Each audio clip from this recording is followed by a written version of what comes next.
Good morning, everyone. Thank you for joining us today for Suicide Awareness, Intervention, and Postvention. This is our first Lessons in Recovery and Resilience Speaker Series event of 2023. We have a huge turnout for this event today with about 250 people registered from all over the country and some internationally. And such high interest in this program is a significant reminder to us of how pervasive the issue of suicide is across so many populations. But it's also an indicator that so many of us want to assist those struggling with depression, thoughts of suicide, or families, friends, and loved ones of those who have died by suicide. Today, you're going to hear from 4 incredible speakers. First, we will have a short presentation by Dr. April Natural about the vital resource that is the 988 Suicide Prevention Lifeline. This will be followed by a panel discussion with experts, survivors, and advocates for families and mental health, all of whom are dedicated to raising awareness about suicide prevention, early intervention, and trauma-responsive and grief-informed methods for supporting each other. I want to thank April, Amy, Deborah, and Nick for all that they do and for their time today. We've been wanting to focus on this topic at Tuesday's Children for a while now, and we're so grateful to our panel of speakers for joining us and for the ways that they use their voices to share their experiences and to advocate for ways to improve care, and most importantly, to infuse hope into the lives of others. At Tuesday's Children, we always aim to infuse hope. We do that through connections, through peer support, through our mentoring and wellness programs, and through family-focused events that create a nurturing community. So we hope that all of you find that today. And if you're new to our community, we hope you will get more deeply involved with us. In our audience today, we have family members, we have service providers, experts, survivors, and compassionate individuals seeking to support others. We aim to show those facing risks of suicide and those living with grief due to suicide that they are not alone. I encourage you to explore the online workspace for our full speaker bios. We want you to take part in the live discussions. You can also do that on Zoom. We have interactive polls, and we even have a feelings wheel where you can indicate how you're doing today. This workspace will stay live throughout the month of March for you to access some of the resources we've shared. And our session today is being recorded, and you will receive a recording. We are aware, of course, that some of the subject matter today may be activating or upsetting. So please know that our team is available for support during and following the program. You may private message us on Zoom or on HouseSpace. And if you need to take a break from the content, of course, you may do so, as this session is going to be recorded and it will be made available to all of you after the event concludes. And if you or others you know are struggling with depression or concerns about suicide, please visit the resources tab of the event workspace for some useful information from our speakers that we hope will be beneficial to you. And if you are in the United States and you're in need of crisis support, please call the Suicide Prevention Lifeline at 988 for 24/7 assistance. I also want to thank our funders who make these sessions possible. Namely the Department of Homeland Security Targeted Violence and Terrorism Prevention Grants Program, the New York Life Foundation, and the Brave of Heart Fund. And of course, I need to give a big thank you to our dedicated team of colleagues at Tuesday's Children who have organized all the logistics of this event today. Now, I want to introduce our first presenter and our moderator for the panel, Dr. April Natural, the Assistant Vice President of National Programs and the 988 Suicide and Crisis Lifeline at Vibrant Emotional Health. I can't say enough wonderful things about April. She is a longtime friend and colleague to all of us at Tuesday's Children. She's a traumatic stress specialist with over 3 decades of experience responding to wide-scale traumatic events. She's really a tremendous resource and a true visionary in understanding the big picture of community needs after tragedies, but she's also an extraordinarily compassionate soul in meeting the needs of individuals directly impacted by traumatic events. I first met April through Project Liberty, where she was the architect of the broad and multifaceted New York State mental health response to September 11th. And she played a similar role in response to the Boston Marathon bombing, providing behavioral health services. She has helped countless survivors and providers in dozens of communities sadly impacted by mass violence in the US, and April has trained international psychologists, humanitarian aid workers, and crisis response teams. She is a mentor to so many of us in this area of work, and she has blazed so many trails in leading federal emergency management and disaster response efforts. She continues this dedication with the recently established 988 Suicide Prevention Lifeline. April, thank you so much for your leadership, for your partnership, mentorship, and for being here today. Thank you so much, Sally. It's really a privilege for me. I appreciate your warm and kind introduction.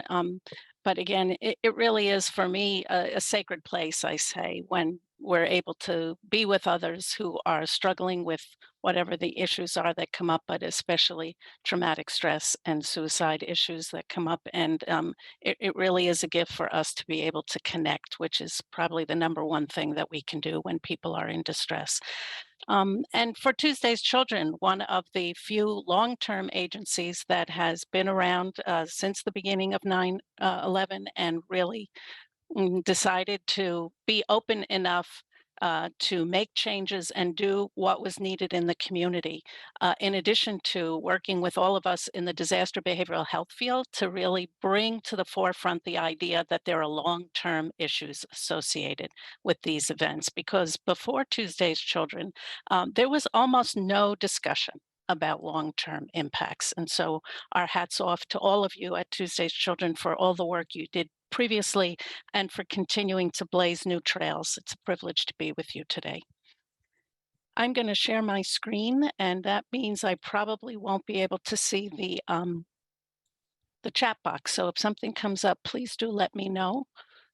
And I will stop. I do not mind being interrupted. I'm going to have a short presentation and tell you about 988 because I understand that some people have not heard of it and don't know what it is. And I really felt it was important to focus on this today because 988 truly is one of the best, if not the best, resource that we have in this country right now to help mitigate or decrease the numbers of people who are struggling with suicide or who are thinking about dying by suicide, as well as their families and friends and other loved ones who care about them.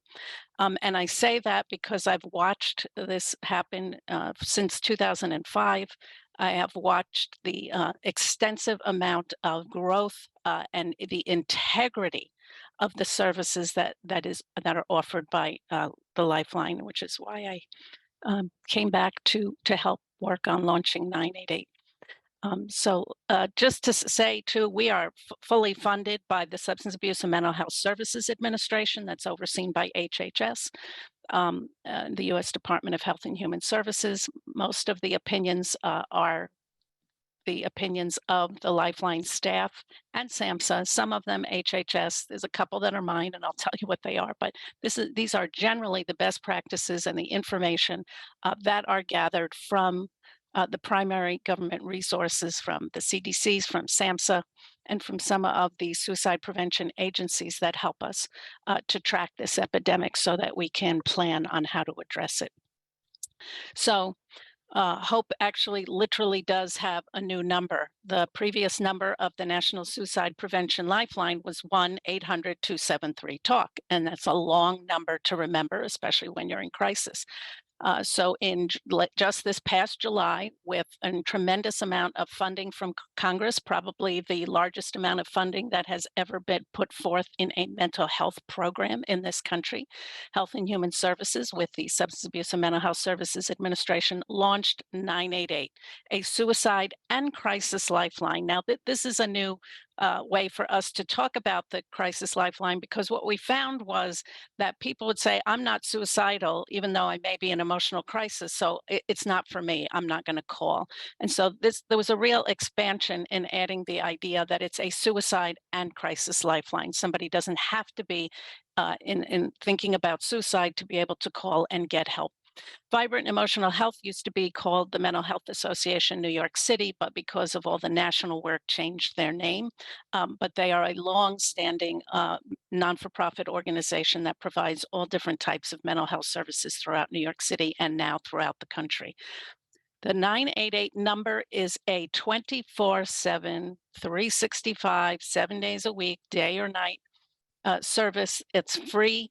and confidential, providing emotional support and specifically suicide prevention for people who call from throughout the United States. So, what happens when you call 988? There is a network of about 200 crisis centers that answer calls, texts, and chats. They get about 90 hours of training before they're even allowed to pick up the phone and answer the first call. They are trained to work specifically with people who are in suicidal crisis as their primary work, in addition to other types of crisis. Understand to listen deeply, provide supports, and there are very specific types of supports, as well as connect them to resources. And the reason we have 200 crisis centers in the network is because when we started the network, we heard from the community that it was really important that people who were local answered the calls, not only because they know the culture locally, but they also have the local resources. And thus, we started with about 109 centers. We're now up to 200. So, how do you contact us? You can call 988 and you will get an automated greeting, which will allow you to press 1 if you are a veteran or a family member of a veteran. You will be directly connected to the Veterans Crisis Line, or the VCL. And while all the crisis centers can attend to the needs of veterans and their family members, we know that there are some people who are veterans who would prefer to talk to another veteran, and people who are highly specialized in veterans' needs, as well as the resources, because there are specific resources that are available. We get a lot of people, though, who are veterans who don't want to call, so they don't go to press 1. You can also press 2 if you are a Spanish speaker and need to have somebody who is bilingual on the phone. And we have a couple of other specialties. The calls are routed based on the area code. Now, I said that the calls are confidential because what happens is we can see the area code. The first 3 numbers are blocked out, and then the last 4 numbers are in there, but we don't use that information. We really just use the area code information because the technology allows us to then route the call to the nearest crisis center in that area code, again, to try and get localities to be able to answer. You can text to 988. There are about 30 national text centers. We're trying to grow the text centers throughout the country, but it's a fairly recent modality, not terribly new to the youth because they use it all the time. But we are expanding that. But you can get the same service with crisis counselors who are trained specifically to do suicide prevention work on text as well as on chat. The chat, you can go to www.988lifeline.org, and there's a chat button there. So we are offering the different modalities because we want to be able to reach people where they're comfortable. We know a lot of people aren't comfortable picking up the phone or they don't trust it. So we're offering different modalities. So why do we have the Lifeline? We knew back in 2005 that we were having some serious problems with mental health issues throughout the country because the suicides kept rising every year. In 2021, I think, was the first year that the numbers have not risen. But we know that we are also now in an additional mental health crisis since the pandemic. But what we have learned is that the crisis can be mitigated, it can be reversed. Unfortunately, though, the rate has really climbed about 30% since 1999, when the numbers were first being tracked. And it has increased in almost every state. We know that there's about a 10% increase in suicides of young people. It's been climbing since 2016, 2017. There's still a very high risk group, the 15 to 24-year-olds. Unfortunately, social media has made that worse. And we know that about 1 in 5 people above the age of 12 has some kind of a mental health condition, depression being the most common, or depressive-like symptoms or anxiety-like symptoms, or other more serious major mental illnesses like schizophrenia, delusional disorders, and other major mental illnesses. We also know that it's unfortunately the second leading cause of death among young people in the U.S., and it's really frightening to hear that. We know that we have to attend to our young people.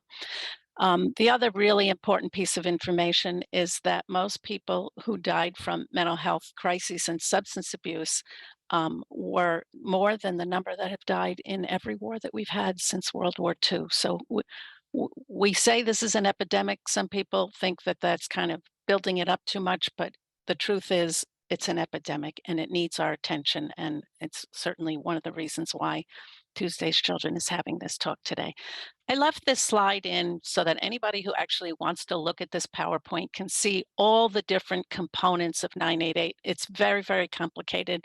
The more intense program that even after having launched 9/11, 988 is actually about twice the size and the effort of the 9/11 response. And so it is truly the largest mental health program expansion that we've ever seen in this country. The other really interesting and wonderful piece of news is that we have an administration in the White House that's paying attention to this, and a Congress that was actually able to give us the funds needed to do this. This administration has a behavioral health liaison to the White House. I was shocked when I heard that. They actually call up and say, what are you doing and what do you need? So it's been an extraordinary time to be able to pay attention to this and have the support needed, both of the administration themselves as well as Congress, who allotted about $300 million for this effort. So we're doing public awareness. We're making sure that we have resources being built up and the different modalities, as I said, call, chat, and text. We have decreased the amount of time it takes to answer calls down to about 30 seconds, I believe, for most of them. I think it's 60 seconds for chat. And we are also continuing to develop different types of tailored support. So we have the Veterans Crisis Line, we have the Spanish line, we also have an LGBTQ plus line, and in a couple of states, we have a line for Native Americans and Alaska Natives. We're continuing to try and build different types of specialized support.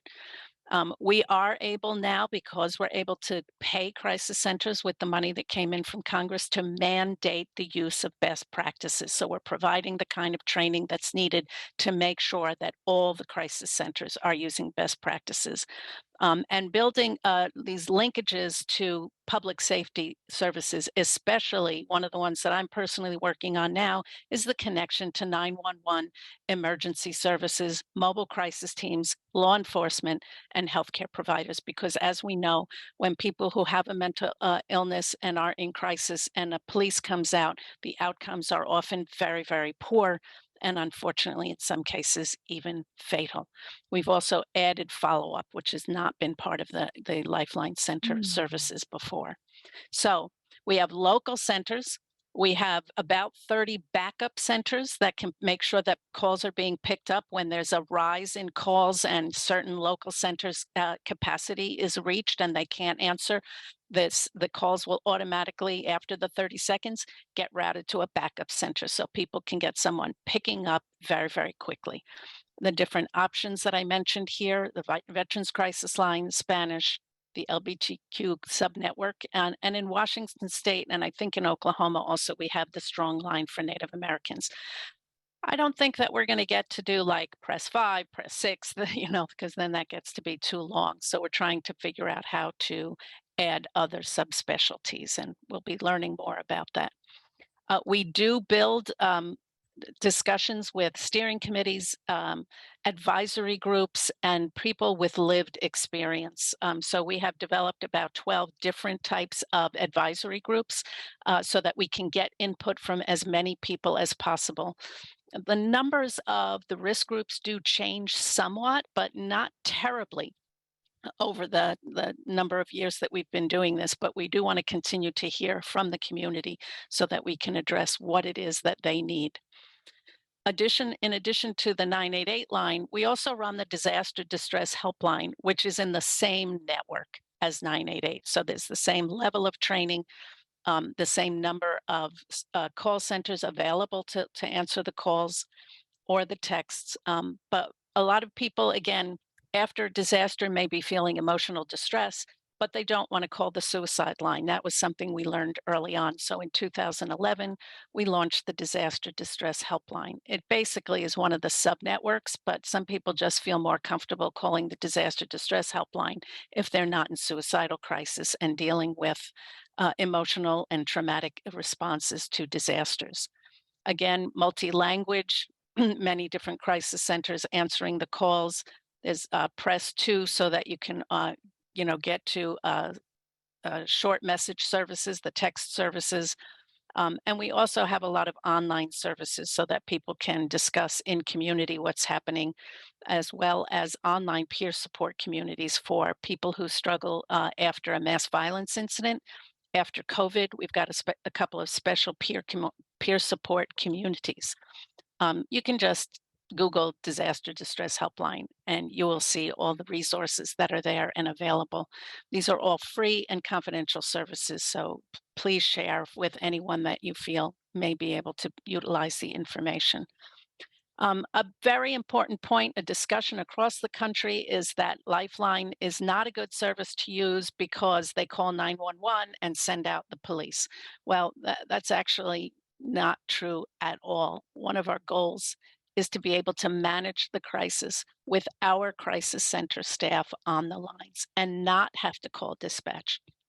The other thing too is that we realize that many people are calling in crisis and not always a suicidal crisis. And about 23% of the calls actually are talking about suicide distress.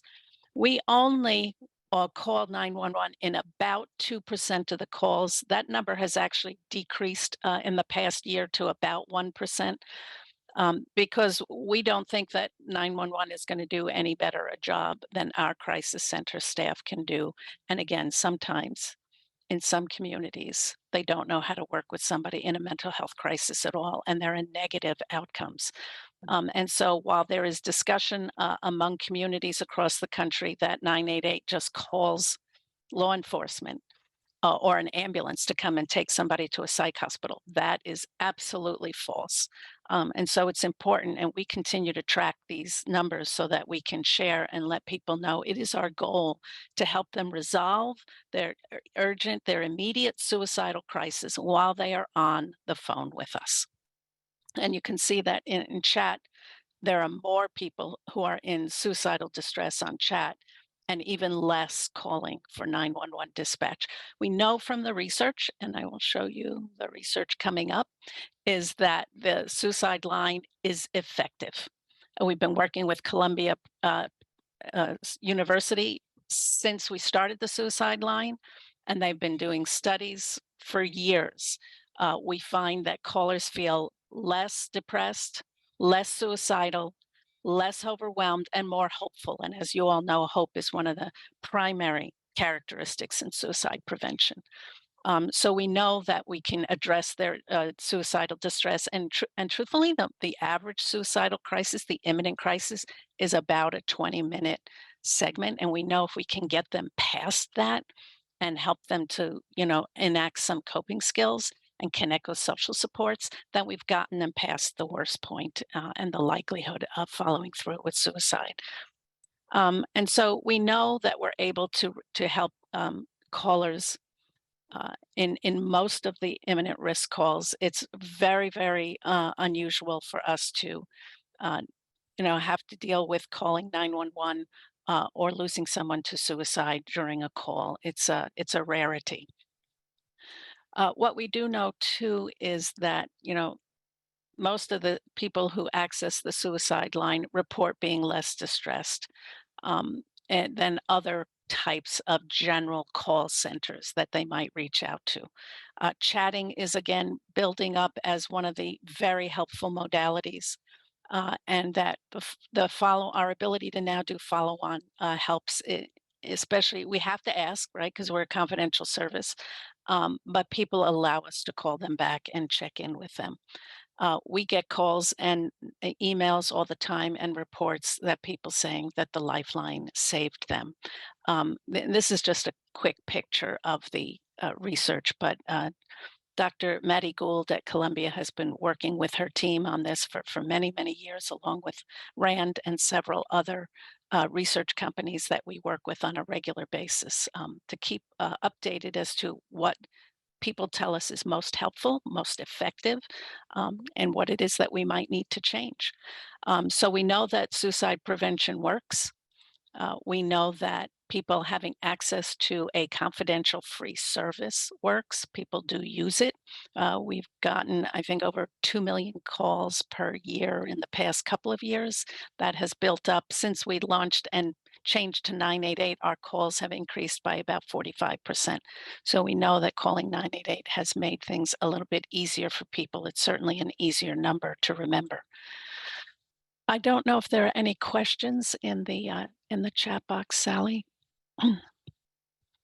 We do have one. I just pasted it for you, April, from Ah. Michael, who's asking, since increasingly cell phone numbers are not connected to geographical location, how does 988 address this? It's a big question within the culture of the crisis center world, Michael. Thank you for asking that.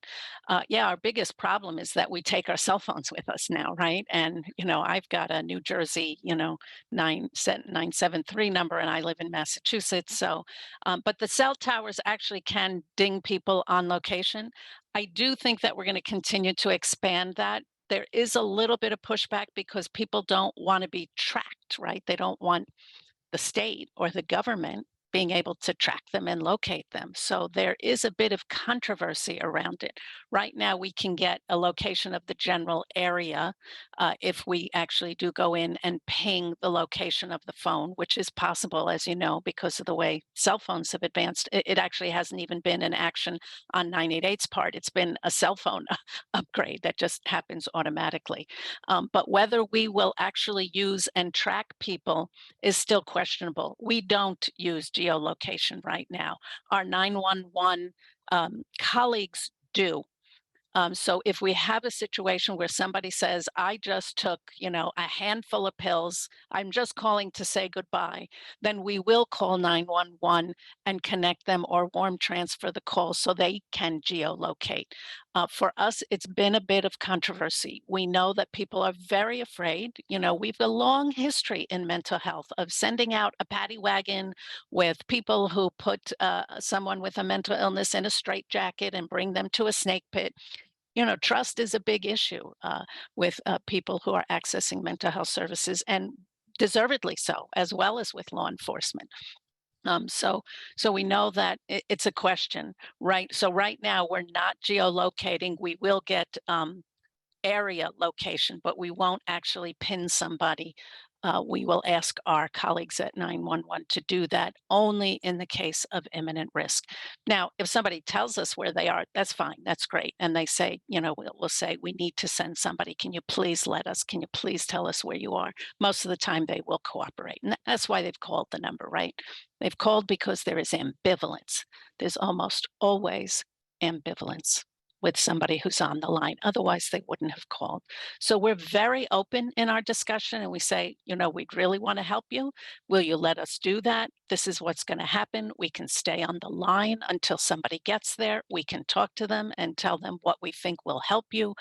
So we really make it as conversational as possible because we find that when we don't talk about the issue, people are very afraid and have all kinds of ideas about horrible things that can happen. And again, horrible things have happened. So we like to stay on the line with people. We're engaging with all our colleagues at 911 and in mobile crisis services and having as much open conversation as possible to keep people as safe as possible and get them to the right type of treatment that they need. So I hope that helps answer your question, Paul. It may be that we have to use geolocation at some point, but right now it's so controversial that we would prefer that people call rather than them being afraid of calling because they might get identified and are afraid somebody's going to come out to their house without their permission. Hardest part is getting somebody to call the hotline. Yeah. What are things that, we stress that anybody can call the hotline anytime for any reason. These are the most highly skilled people that I have ever met who work on the lines and get extensive training. There are no repercussions. There are no charges. Again, we're not going to send somebody out unless somebody has said, I've just cut my wrists and I'm going to bleed to death right here, or I'm sorry to say that out loud. I'm sorry if I upset anybody by saying that. It's probably an example I shouldn't use. My apologies. Or if they've done something already, again, we will send somebody out. But I think it's important to say to them that the people on the line can help them in a way that is safe. So that because we want to keep them safe, we want to help them find ways to get through to the next day, to find some areas of hope that they can hang on to build a plan for the next day, for the next couple of days, to get them through that, and also to connect them to resources that they might not know are available for them. So I think there are a lot of ways to say, that you want somebody to call the hotline. One of the things that I suggest to my colleagues who are mental health professionals is to say, not everybody is a suicide prevention specialist. Let's get somebody on the phone who can really help you, who knows what they're doing. I'll stay here with you. I'll stay on the phone with you. Invite them to have dialogue about this. This is the most important thing, because if we can talk to them, we know we can get them past that real urgent, um, 20 minutes of this sense that I have to do something. If we can get them past that, we know that we can help them and prevent the suicide. So I hope that that's helpful. Dialogue as much as you can, and reduce the fear. Reduce the fear. It is not our intent to call somebody and have them taken away to jail or to a psych hospital. Not at all. What is another big conversation we've been having at 988 is that everybody who calls the Lifeline doesn't need to be in the formal mental health system. Lots of people are going through different crises for different reasons, and it can be transitory. And so we're not going to call and expect them to be going into a psych hospital or have to go into therapy for the rest of their life. That they can do some short-term, get some short-term support that might help them through this, but they can use the 988 line as a way of doing that as well.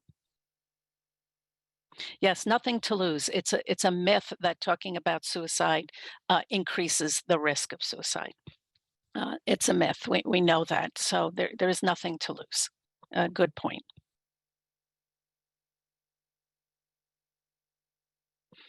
Yeah, the site. Thank you for posting the site, Leah. It will talk you through some scripts about, exactly what the conversation might be like. I studied in New York social work schools, which are some of the best in the country, and never learned about suicide prevention. So when I say, yeah, now, of course, it was a while ago.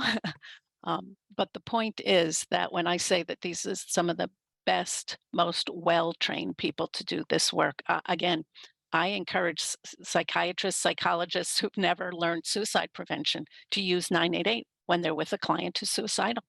They can stay on the line with them, they can transfer it, they can do a third party call, because they will go through the Columbia Suicide Assessment Scale. Again, they have local resources and they have very specific training of talking somebody down from a suicidal incident. So that's the reason why we decided to talk about this. Suicide rate for youth are increasing. Parents are calling for their children. No, actually, the numbers of parents calling for their children is actually not high. I don't know exactly what the percentage is. I can follow on with Sally, and they can post that. But no, we find that the youth call. The youth call, they text, they chat. Middle-aged women text, which is really an interesting piece of information. But no, we find that the youth actually will call and text and chat themselves. There's this sense that they need to talk about it. They know it's confidential. And so, there's a freedom in that. And we know that they're used to that now with social media, this sense of, I don't have to be identified, but I can say what I want. And so it does encourage them to use the service. So I think that's it, unless there are other questions. We can go over to Kathy then, yeah? Yes, thank you so much, April, for your presentation and sharing all of that important information. I know I learned a lot. I hope everyone on the call learned as much as I did. We're going to move on to our panel portion of the program today, and I'm really pleased to welcome the three panelists that we have with us today. I'm going to start with Amy Dozier. Amy is the surviving spouse of Staff Sergeant Jonathan K. Dozier, who was killed in action on January 9th, 2008. Their daughter Emma had just turned 1 when John died. No. Through the years, Amy found a sense of great purpose in sharing her experience as a military widow and new mom, while also keeping John's legacy alive for his daughter. She ultimately became a strong advocate for purposeful grief journeys and post-traumatic growth in the military family unit. As she continued working with other families of the fallen, she became deeply impacted by the mental health disparities in the military. She joined Stop Soldier Suicide in February 2021, where she utilized her strengths and compassion to drive the mission of disrupting military suicide through specific postvention efforts. Amy holds a master's degree in community service management and more recently became a certified clinical trauma specialist. Her greatest passion comes in empowering others to use their stories for good. Thank you so much for being with us today, Amy. Our next panelist is Deborah Garcia. Deborah is a speech therapist and writer from Freeport, New York, living in Essex Junction, Vermont. She's a 9/11 family member who lost her IT professional husband in the World Trade Center and her son to suicide in 2020. She's a member of the Burlington Writers Workshop, the International Women's Writing Guild, Voices Center for Resilience, Tuesday's Children, and her local Survivors of Suicide support group. Deborah supports others in grief processing through supporting community dialogue and writing practice. She presented as a guest panelist in the Voices 21st Annual Remembrance Symposium, Pathways to Resilience, and on Vermont Public Radio. She's published in Cold Lake Anthology, Glory, A Nation's Spirit Defeats the Attack on America, and The Legacy Letters. She makes occasional appearances on the Moth storytelling page and is currently writing a poetry book and a memoir. Thank you, Deborah, for being with us today. Our final panelist is Nick Buta. Nick is a writer, director, and producer living in Los Angeles, California. He has directed world-class talent like Alec Baldwin, Jeff Goldblum, and Carrie Ann Moss, as well as professional athletes like NBA world champion Anthony Davis, and NHL Stanley Cup winner Steven Stamkos. Nick has directed and produced ESPN 30 for 30 and is a passionate advocate for long COVID awareness and early onset scoliosis treatment. He's a leading voice for COVID awareness in the United States since his wife Heidi Ferrer died by suicide in May 2021 due to her physical deterioration from many physical symptoms. Thank you, Nick, for being with us today. I'm going to hand it back over to April to start the panel. Thank you all for being here. There's not anything more important than learning from those of you who have experience and who've been working with others in the field. Your voice is critical, and I know it's not always easy to use it. So we appreciate your trust in us and being here today. Amy, I'd love for you to share a bit about your experience, both personal and professional, and want to start by asking you, in regard to military service members and their families, what are some of the unique things that you can share with us about the population that everyone needs to be taking into consideration, both in suicide prevention and intervention, as well as like postvention and bereavement support? I know it's a long question, but yes, and I've got 3 to 5 minutes to answer. So I'll try to do my very best to answer this, because it's one of those things that we could have this conversation all day long, because there's so much good information to share here. As Catherine stated earlier, I did lose my husband, Staff Sergeant Jonathan Dozier, January 9th, 2008, in Iraq. He was with his unit. He was killed by an IED with 6 other unit members. And like she said, our daughter had just turned 1 at the time. And so, as you can imagine, those first couple of years were just kind of just survival mode. They were, I didn't have the capacity or the understanding to really wrap my head around what this new normal was for me and for my daughter. But, once I was established with some really good grief support and bereavement support through TAPS, which I think I see some of my TAPS family here today. They were actually the first group to reach out to me. I think it was year 3. So once I was up with some good bereavement support, some good grief support, I started to learn that number one, I wasn't alone, but number two, there were names, there were labels, there were words for the things that I was going through. And that was really, really helpful. So that as I started to really understand the journey that I was on, and really kind of put some language around some of those big feelings that I had, it actually uniquely positioned me to work with newer bereaved families that were kind of coming in at that time. So that was really helpful for me, to just be able to kind of learn about my own grief journey as a survivor, by helping other people along their grief journey as well. So I found such an immense amount of purpose in that. And, as I started to kind of feel planted in my life, because I didn't for the first couple of years, but as I began to feel planted, I felt like, this is a good chance to really give back to a community that has given so much to me and my family, all of the nonprofit organizations that have just lifted us up over the years and encouraged me to go back to school and to share my story and to become vulnerable. And so I started working in the veteran nonprofit space, and I continued to stay in contact with my late husband's unit. And that's when I really started to realize some of the challenges that they were facing, even just from that deployment that my husband and part of his unit were killed on. Unfortunately, we lost 2 of those guys just a couple of years ago. Within about a year of each other, we lost both of those guys to suicide. And that's when I knew, I need to be a bigger part of this conversation.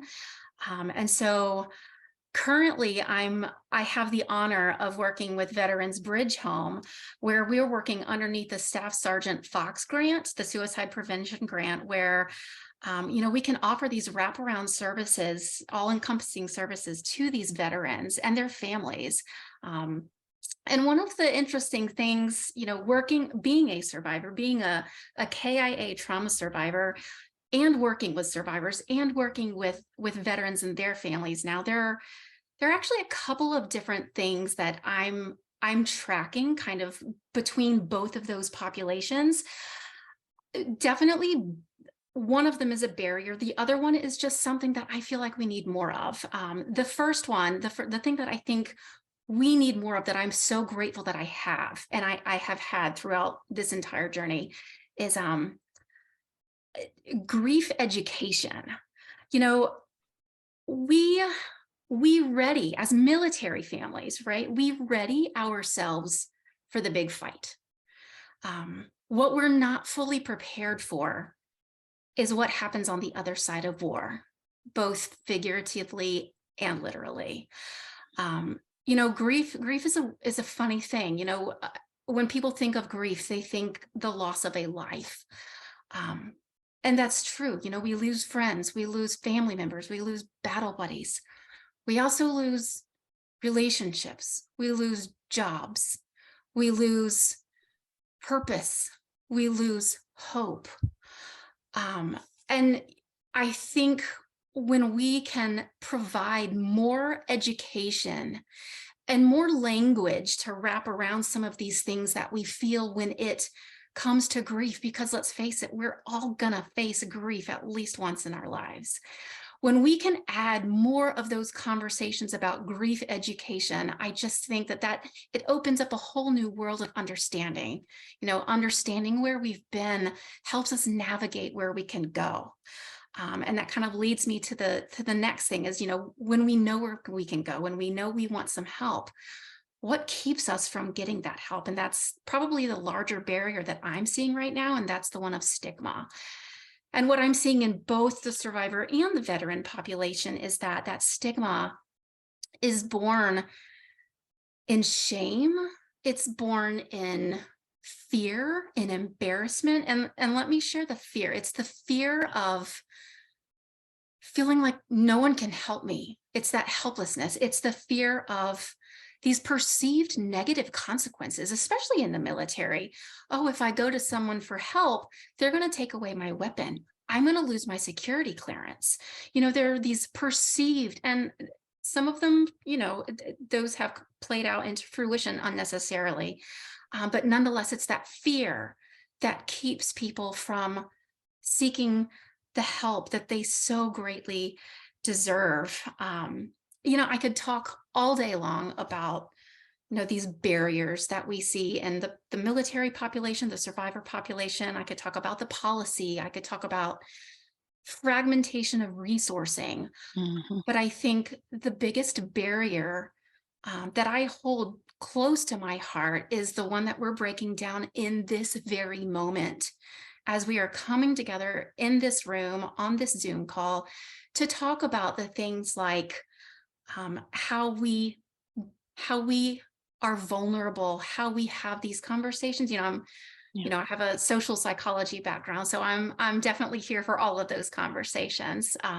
So just being able to have these conversations that are so critical about the experiences that we have, encouraging people to share the stories that they hold very closely to their chest, encouraging people to be vulnerable. That's what leads people to ask for the help that they deserve. Yeah. And ultimately that's what saves lives. And I'm so honored, so incredibly honored to be a part of this panel with these incredible people, and to be able to use my story for good, which I didn't think it could happen. That was part of my shame growing in my journey, was feeling like pieces of my story were just so messy. And no one could relate. And so I just needed to keep them close. And so I think this is part of the vulnerability.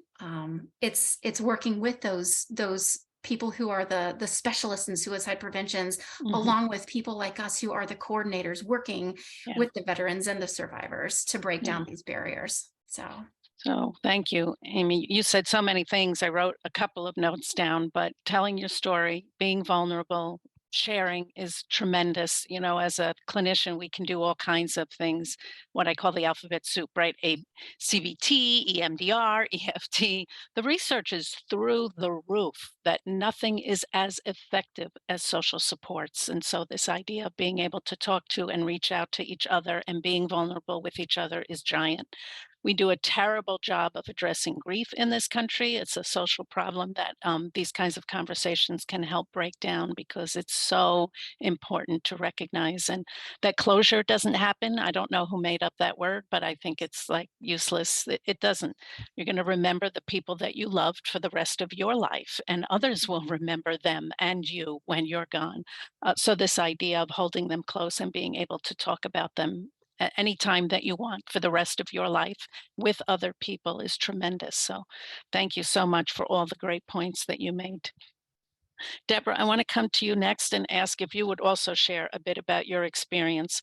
And my question to you is about your perspective on advocating for children who may be struggling with depression, anxiety, grief, isolation, other factors that are some of the, major challenges that they deal with, including a lack of behavioral health supports for adolescents, for children, the lack in academic settings, and other areas of difficulties navigating the process of finding supports. I think Amy said this too, that we have this fragmented resource process in our country too, for teenagers and for young adults themselves to reach out. So I'll turn it over to you. Thank you for being here today.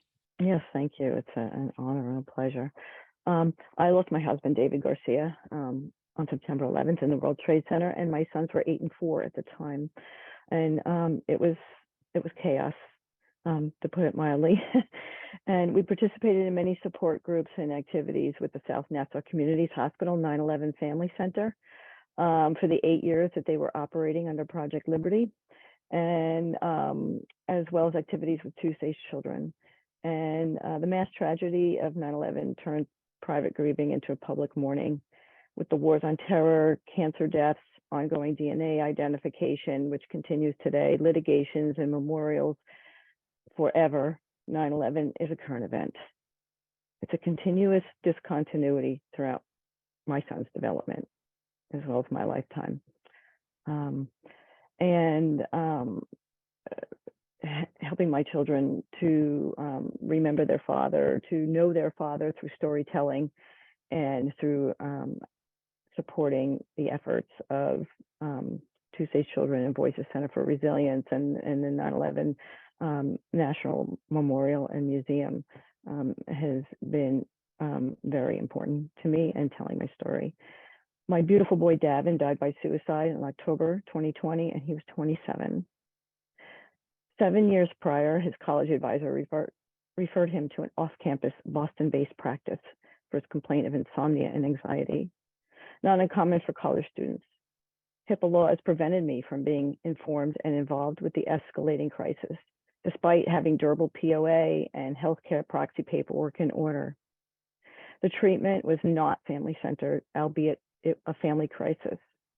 Returning him to his dorm room with a cocktail of medications, which led to addictions and deeper depression. There was no attending medical professional on site on the campus, no monitoring. College kids are supposed to make it on their own without parental interference, pronounced the college deans at student orientation after showing a clip of the animated movie Finding Nemo. If a prestigious university wasn't taking young adult mental health seriously, why should the students? I felt any attempts to intervene would be considered overbearing. My 23-year-old son became an only child. A recent NYU graduate living in Brooklyn, Dylan's hypervigilance led to a gradual stress-induced cognitive dissociation shutdown. Eventually, he was babbling incoherently, telling his new apartment mates that he wanted to be with his father and brother, and everyone was dying. In the late hours of December 27, 2020, they took him to a major hospital in Brooklyn, where he was briefly interviewed, then released with no recommendations. An hour later, another group of friends who had known him from childhood met him at his apartment, saw he was not himself, and that his heart was racing. They walked him back to the hospital, where he waited 4 more hours to be admitted, then transferred to a lockdown ward at the psychiatric hospital. No one called me, except for the kids themselves. This was very scary. It was the holiday week, the second wave of COVID-19, and I was 300 miles away. They gave him psychotropic meds against our wishes, and when a psychiatrist returned from his vacation, insisted he begin a regimen of medications, I'd stopped listening, trusting my instincts, and I took matters into my own hands. I nearly stood on his desk and howled, "Stop."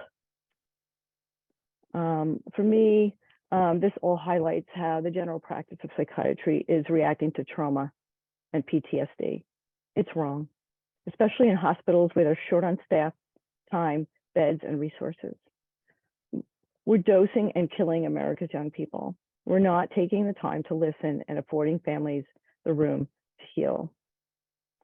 I don't know how to, I still don't know. I don't feel like there's any answers as to how parents who let their young people go to college and go onto college campuses, they're supposed to be on their own. And again, like I said, those HIPAA laws, they prevent parents from intervening, regardless of what legal paperwork you have.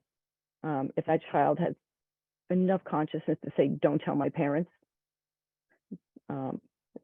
more likely than not, they're not going to inform you. And I think we need to take another look at, have more conversations about this, and take another look at on how young people are, on how college campuses are equipped to manage mental health care with the young adult population. Because I think it's pretty common that there really isn't a lot of resources on college campuses. Mhm. It's an incredibly sad story, Deborah. I'm so sorry for everything that you've gone through and the frustration and the struggle as an active parent of trying to be involved and do what you can. And there is no argument about it. There's an incredible lack of resources, supports on college campuses, and on top of it, we know that about 90% of suicidal incidents are alcohol and substance abuse involved as well. Mhm. And these are struggles that we're all facing. I think it's frightening at this Mm. point to, you know, look at our young people, which the modern psychiatric society has saying really are adolescents into the 20s in Mhm. our current society.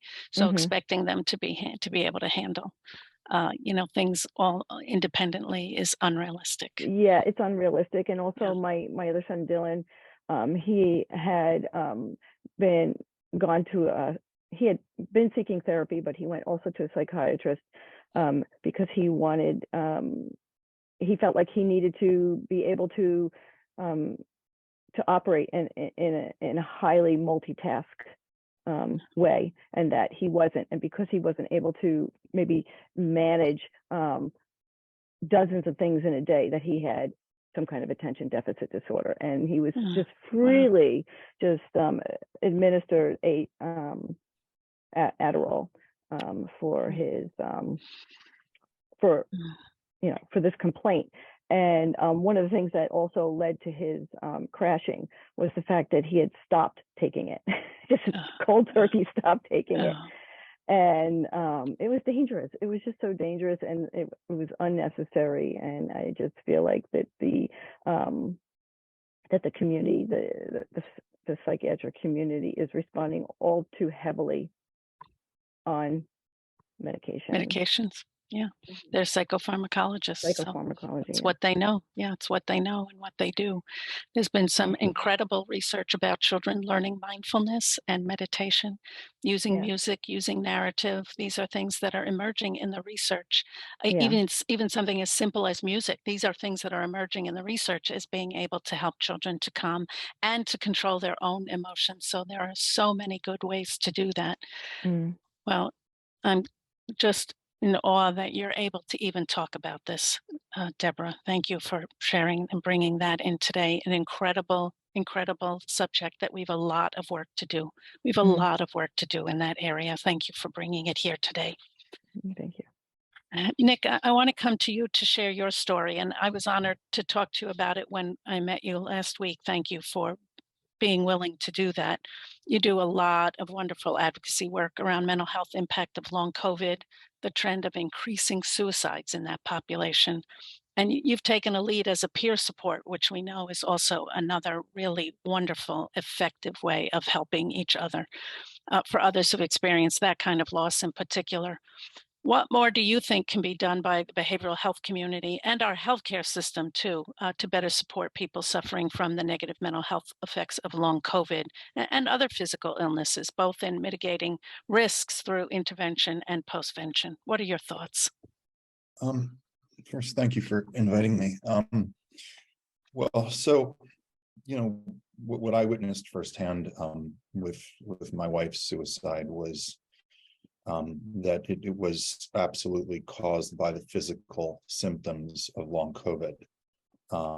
She had excruciating neuropathy in her feet that was very similar to what diabetics feel, and was not getting relief from the traditional medications like gabapentin or Lyrica. So she basically couldn't walk more than a few minutes without, she felt like she was walking on broken glass. And then that actually transitioned to her when she was lying in bed, felt like bees were stinging her feet all day long.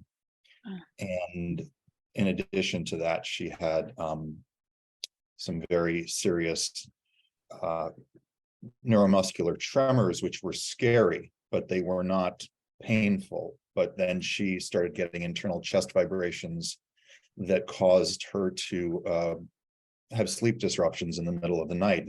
Anytime she would fall asleep, she said it was like almost being like zapped or mildly electrocuted by these internal vibrations. And this is something that a lot of people with long COVID started developing, whether they were vaccinated or not. Some people were getting it as a vaccine injury, and I'm very pro-vaccine. I just want to be clear about that. But there are a certain amount of people who have been vaccine injured that way, and other people who just never got vaccinated but got those vibrations, and that caused her to go weeks without good, healthy, restorative sleep.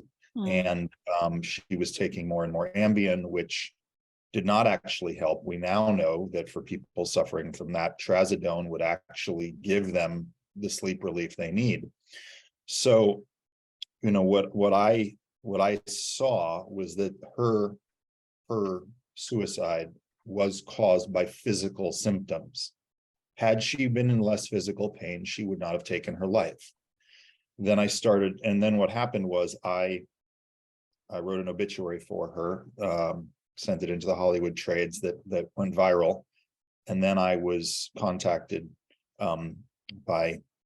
I got put in contact, or we found each other on social media, the founder of Survivor Corp, Diana Barron, and that's another long story that I'll get to in a moment, but we started working together, and I started to get contacted by people. She basically asked me if I would do interviews, and I started doing interviews, and I started getting contacted by people all around the world who had these same symptoms as my wife had, and were suicidal. And I was sitting there as a single dad, just having lost my wife, getting Twitter DMs and Instagram DMs and Facebook messages from people all over the world, literally all over the world, who were suicidal. And I was certainly not capable of talking all of them off the ledge. I did my best. I've probably talked 25 to 30 people off the ledge. But it became clear to me there were no resources, no place for these people to turn to, because when I suggested suicide hotlines, they would say to me, if I call there, they don't understand what I'm going through. Yeah. They don't understand. They think it's garden variety depression. I'm in physical excruciating pain. Now, what I've learned since is that people with ME/CFS and other degenerative diseases also suffer the same kind of, you know, I'd call it depression from physical symptoms. Yeah. Now, unfortunately for that population, I don't know if there's any answers out there, but what I do know now from my advocacy with long COVID is that 2 years later, people are getting better from long COVID. And so the most important thing for people who are suffering this kind of physical symptoms is to know that if they just hang on, if they can just hang on, there is absolute evidence that they may get better and get their life back. And so when you and I were talking last week, and we talked about if I could talk to the 988 operators, that was to me, a huge game changer. Now, the next part of it is, can we also get mental health professionals to be able to give care across state lines? Because, you know, one of the other big problems, which I encountered right after her suicide, was that I was trying to get mental health support from me and my son, who sadly, he ended up being suicidal about 6 months later. And I found out through friends of his on Discord who contacted one of them told their father and then told me, and then I was able to confront him, and it was very clear he had suicidal ideation, right? But just finding therapists in the middle of a pandemic who could treat you was very hard. I mean, I thought I would be like the prime candidate, right? I mean, I just lost my wife to suicide. And most of them were like, listen, you really need a lot of help, and I'm stretched too thin, and I don't have the bandwidth for you. Wow. And, you know, it was crazy. And so, you know, I think that right now, you know, what we need obviously we need to get all these operators, you know, up to speed on people with long COVID, and that there's a huge difference between physical suicidal ideation and depressive suicidal ideation.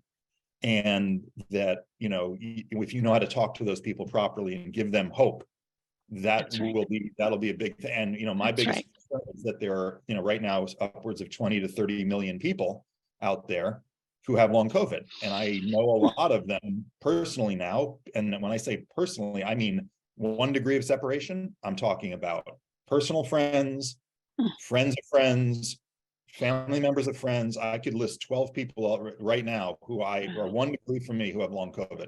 And some of them have symptoms that are manageable, some do not. And it is a daily grind for those people. It is a daily grind just getting through the day. So, you know, besides that, we need huge resources in research for therapeutics. And unfortunately, the government is really dropping the ball on that. I sit on various NIH committees, and it's the most glacial process I've ever seen to just get clinical trials started. And that's Yeah. another reason Yeah. that it is also causing people to lose hope, because they don't see the research coming down the pipe that will help them. Right. So anyway, I'm very involved still in being I'm sort of the special mental health, I guess, advisor to Survivor Corps, which is the largest COVID advocacy group in America and the world. And if anybody out there has long COVID and is looking for a support group, it's a giant online support group. All they have to do is go to survivorcorps.com and sign up. And there's a giant Facebook community, as well as maps around the country that have dynamic maps of the COVID care centers and doctors who are, sort of trained in how to, because a lot of doctors, unfortunately, gaslight patients. They're not trained in long COVID, and they often gaslight them and tell them it's in their head, which makes it even worse. Oh, geez. So anyway, that is the long and short of my story. Positive part for me on the nice side is that as Diana and I were working together over time, we actually ended up falling in love and got married in November, which has been very nice for not just for me, but for my son to have a maternal figure at home. But yeah, those Thank you, Nick. Thank you. Well, glad you're able to have some moments of joy again and allowing yourself that in your life after having gone through all of that. It's a tremendous amount of information, and I know that the 988 centers are eager to hear from you because this is new information. There is not a lot of research. We don't know a lot. So hearing your voice is going to be critical for so many people. Thank you for being willing to share that. Wow, all of you have been personally impacted by these traumas, grief, and yet you're all working as advocates to guide others who experience struggle. What protective factors or peer support, self-care, wellness tools, what have you done that has helped you to be able to advocate for others and kind of go outside your own sense of loss and grief as you do this? Well, I mean, for me, it was very specific. My wife, before she decided to take her own life, was experiencing racing heart rate. From a lot of people with long COVID get this, where they get out of bed and their heart rate spikes to about 130 beats per minute just by taking a few steps. So imagine being, waking up in the morning, taking 5 or 6 steps, and then feeling like you've been playing tennis for an hour. She was terrified, and she said to me, we thought she'd have a stroke, and she said, if something happens to me, if I stroke out, will you let the world know what long COVID does to people? And then 3 weeks later, she took her own life. And then it took me 3 weeks to write the obituary because I was in a spin. I was just trying to get the basics down. And then when that happened and the obituary went viral within an hour, later that day, CNN called me and asked if I would go on CNN and talk about what long COVID did to people. And I said, of course, because my wife had asked me to. And then the next day that led me to Survivor Corps. So my wife basically made the request, and then through fate, I was then given a platform to do it. And then the more I did it, the more interviews I did, the better I felt. Because people who lose somebody to suicide often can only look backwards and be Monday morning quarterbacking. What could I have done differently? What did I miss? What did, for me, for me, it was just, she was at home for 2.5 hours that day, and she'd recorded her suicide video 2.5 hours earlier. I had been in the house with her. I had talked to her during the day. She was despondent. But when I left the house, did I really think she was going to kill herself that day? No, I didn't. But when I found out I'd been in the house for 2.5 hours and she had already made the video, I was looking backwards and backwards and backwards. And then finally, when I got to do these interviews and start to get people around the world reaching out to me saying, thank you for putting a voice to what I'm experiencing, that's what helped me start to get better more than any therapy. I mean, that's the thing. It's like, for me, it was my therapy, because there was the tangible outcome to it, which is, I've saved this life. I've saved this life. I've saved this life. And I know that those families won't be going through what I went through. And I'm sure everybody here knows that, generally speaking, when there's a suicide, it affects a concentric circle of a minimum of 13 people who knew the person who took their life. That's a minimum. At least, yeah. Yeah. At least. Yeah. So every life I saved, I felt like, well, that's 13 people who are not going to have to go through that. So for me, that was really, that's why I did it. So your wife gave you a charge, and you Yes. found purpose in it. Purpose Yeah. and meaning Yeah. is a lifesaver for sure. Yeah.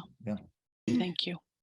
I echo a lot of what Nick just said. I mean, Tuesday's Children has been, such a great platform for me personally, just to have these opportunities to come and speak and share and learn, to have the platform to share, and it perpetuates resilience, I think, and healing. So I definitely echo everything you just said, Nick. So thank you for sharing that. Self-care for me, I mean, it's like breathing life into myself. And something that I learned early on in my grief journey was how to practice gratitude, which was really crazy to me at the time because I was so angry. But what I learned is that if you can find gratitude in small things, again, it perpetuates that resilience in you. And so self-care for me now, it's very intentional. It's spending a lot of time outside, connecting with nature. I'm a sucker for a good sunrise or a good sunset. It's just like little things, like looking at a blooming flower or finding a 4-leaf clover, but just being able to see the world now, just the tiny little things that you realize are so full of life and bigness. They just kind of put me back to where I came from, which is a place of life. And it gives me such gratitude. And plus I love photography and I love to write. Journaling is also just a lot of self-care for me. So, to be able to just go outside, be a part of nature, connect to my roots, take pictures and write about it. Like that for me is self-care because it gives me, I don't know, it's such a time of self-reflection, but it also just brings me back to my center. It brings me back, and it brings me back to me and reminds me who I am and where I come from. And that's really helpful. Wonderful. Because this is tough work. This is really challenging and rewarding, and it's tough. Yeah, all at the same time, right? Yeah. Yes. Being in nature, simple body movement, and journaling. These are things that we hear from so many people, and there's actually good research in the reduction in symptoms, and especially, as you said too, Nick, there's a great reduction in anxiety when we have information as well. So sharing this information, all of those things can help reduce the distress. Thank you. I can corroborate that. I mean, the support groups that actually, being able to do these things in Zoom, because I live in Vermont right now, and it's a big effort to make it to Connecticut or to New York City, where these organizations are based. So now we have these support groups available via Zoom through Voices Center for Resilience and Tuesday's Children, and I belong to an International Women's Writers Guild, where I get to share my story and listen to the stories of other women in other countries who are experiencing other traumas. And I engage in transcendental meditation and breath work. I try to do that maybe 20 minutes a day. And low impact yoga, tennis, hiking, going out in nature, really, especially if I feel I'm very anxious about something, I just know I have to just step outside and breathe some fresh air. Brilliant. Brilliant. Yeah. And I also have weekly therapy. And I also have a blog that I share my story, some of my story with on my website. So I'm living out loud. My son had left a long letter, and in his letter he had said the world is doesn't really look like a good place, and it doesn't look like it's getting any better. He didn't have COVID-19, but COVID-19 affected him. It punctuated his depression, his anxiety, and his view of the world. And he lost his life in October 2020, and so and one of the things he had thought he wanted to do was to donate his brain to research, because he had said that he had tried so many different things, and he felt that maybe in the future there were going to be more things, and he likely had tried everything, but he was exhausted. He was exhausted from all the different recommendations and the treatments and things that weren't working. So if I can just make a difference by supporting others in their grief process, which I do through some of the support groups, because there are a lot of new widows that are coming into the support groups whose husbands are dying from the cancers, 9/11 cancers, and their children, some of their children, adult children, are experiencing. They're struggling. They're struggling, and many of them are on college campuses, and they're just not getting. They don't have access to the resources that they need. And also, if I could just reach people that are on that bridge, through my writing. Well, you are making a difference, each of you. That's very, very clear. And we know that too. This is the best way that we can help each other and to help our communities. There is no special trick. There is the simple things of being together, caring for each other, being in nature, writing, hearing your voices, listening to each other. These are the things that we know make us stronger. And you said something else, Amy. Landing on gratitude is phenomenal. It is a gift. If you can build on gratitude, you're going to be fine. Not to say that it's not a lot of work, but it's really rising as like one of the top resilience characteristics for helping people to make it through some really tough times. Yeah, thank goodness for the people who taught me that was a thing.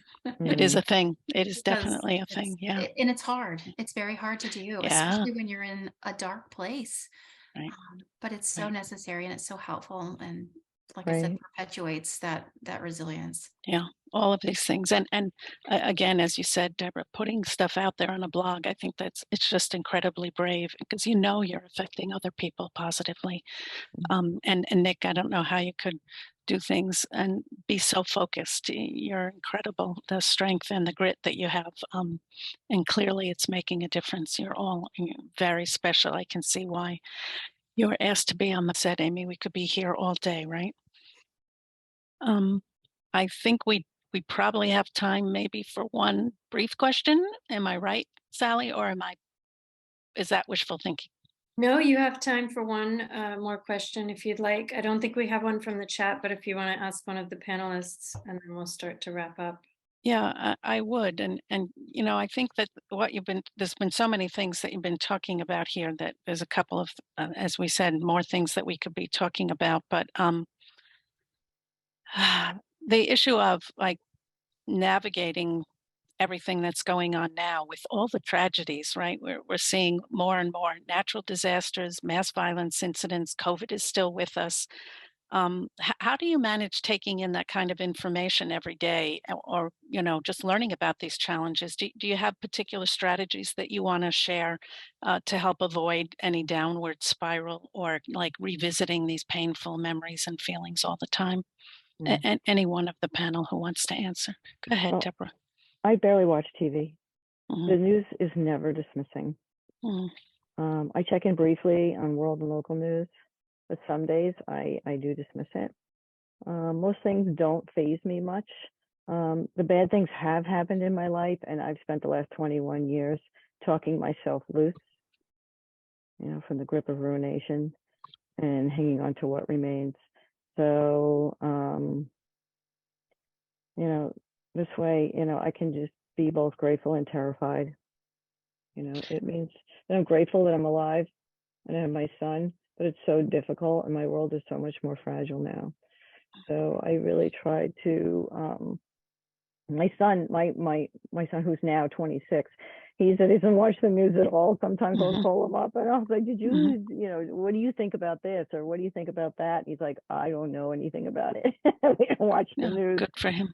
Yeah. No, we know that exposure exposure is the thing Ah, that causes us trauma, right? yeah, So and we do it to decreasing it. ourselves.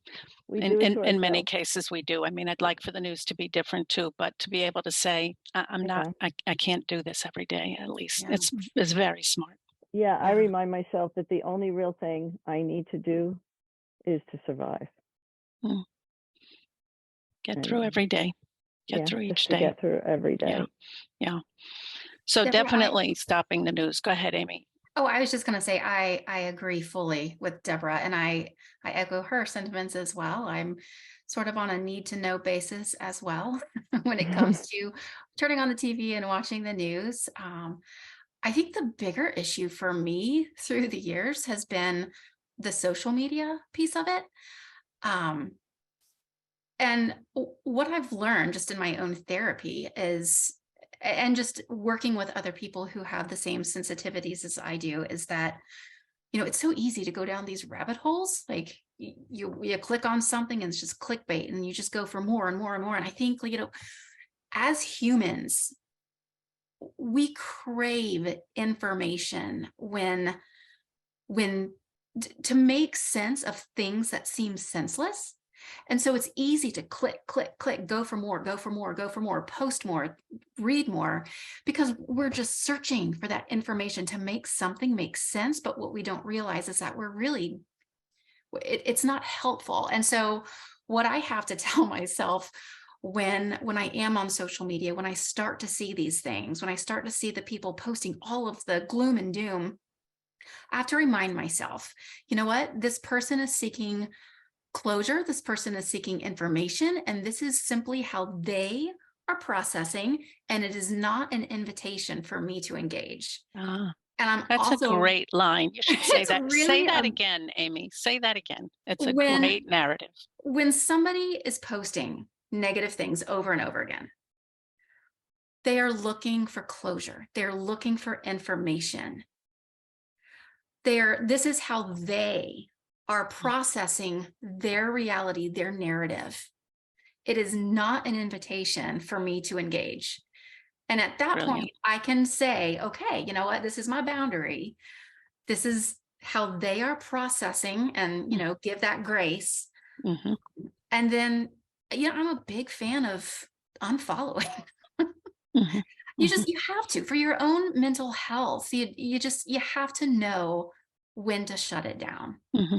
Yeah. What's good for you? What works for you? Yeah. And knowing whether you want to take an invitation or you don't, having the choice. It's brilliant. It's brilliant. I don't know. I don't always follow my own advice, sadly. Well, again, it's each person. And Nick, you said it really, every time you did something, it made you feel better. Yeah, I mean, it's a double-edged sword though, because, in the beginning of the process, I was reeling, and within the first few weeks, after doing my first few interviews, people were contacting me who were suicidal from long COVID.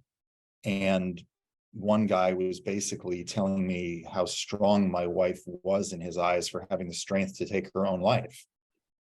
And I had to talk him off the ledge in a real-time 45-minute conversation, which was honestly emotionally traumatizing. And then I went through that a couple other times. Diana and I went through it together, like 11 or 12 o'clock at night, with a husband whose wife was suicidal, and she had already told their 8-year-old daughter she was going to take her life and to prepare for it. Oh my goodness. And that was like being a suicide hotline operator, and it was not healthy for me, because I was reliving the trauma of my wife over and over again. Yeah. And one of the most gratifying things is to hear back from some of those people, like that mom is okay today, like she is okay. And her husband contacted me, and then she's not totally healthy and better, but she's like in an acceptable place of physical pain. Mm-hmm. And so, honestly, our conversation, April, for me was like the culmination of what I have been dealing with for the last almost 2 years, of now being able to just say to people, thank you for reaching out to me. However, this is who you need to talk to. Yeah, post it And- on your blog there too, Nick. Yeah, and like that, no, but I mean, like, it's a, Yeah. it's a huge weight off my shoulders, but it's going to be a huge weight for everybody else in this country who's suffering like that, because, you know, so many doctors have been so dismissive of people with long COVID. That's what I hear over and over and over again, you know, and it's, I mean, I hate to make this political, but you hear it mostly in the red states where the doctors, for whatever reason, either they're getting it from the state or they're getting it somewhere, but you hear it in Florida a lot. You hear it in the South, where the doctors are not believing that the patients will have these symptoms yet. Are suffering. Yeah. Crazy. I mean, it's literally crazy. And, you know, I had a situation where there was a husband who was suicidal, who was a doctor in Kentucky, and his wife had him committed for on a 5150, a 72-hour psychiatric hold. The doctors there basically didn't know anything about long COVID. They were gaslighting him. He was suicidal. Wow. And are talking to the Mayo Clinic, which we do on a regular basis. Literally the day before, they had said to me, Ambien's not going to work for his sleep problems. Trazodone. I contacted his wife. I said, see if they'll give him trazodone. She convinced them to. He slept 7 hours that night. Wow. Next day he slept 7 hours. Next day he slept 7 hours. Now you can't take trazodone forever, right? Like that's not a drug you're going to take forever. But it was a bridge. It was a bridge. And that was the thing that saved his life. And so, you know, the big thing for me right now is that I'm really more fascinated by how the global community of people suffering with long COVID are talking to each other in real time, and we are finding real actual solutions to the physical problems by people reporting them. They report them to me, they'll report them, and they kind of bubble up. They kind of start to bubble up. And then you hear 3 or 4 people saying, I took that drug for this, it's working for me. And why? As long as you can say to somebody, talk to your doctor about this drug. If there are no contradictions for it, maybe you can try it off label for that other thing you have. It gives them hope. Yeah, that's the beauty of peer support, and it does give them hope, which we certainly are going to end with today too, because of all of you who joined us today, for our panelists, extraordinary examples of people who, you know, can help others, can help each other, can help all of us. If we can take away hope, we will have made some big strides. So we need to continue talking to each other and connecting each other, networking and sharing the information that we have. So thank you. It's pretty incredible. There are a lot of resources available. I think Sally and Catherine will close us up and add any other pieces, but a privilege to be with you all today. Thank you. Thank you, April. Thank you, everyone. What a powerful conversation we had today. As you've all already said, we can probably stay on the Zoom and talk about this for hours. So I just want to thank panelists, April, Amy, Deborah, Nick, for all of your insights today. I think a big takeaway from the session is that we are not alone. You are not alone. That's right. There's peer support out there. It's the biggest protective factor. And we encourage everyone to access peer support, whether it's through Tuesday's Children or in your local communities. And please reach out to us, keep the conversation going. Please access the House Space workspace. You can continue to answer or ask questions.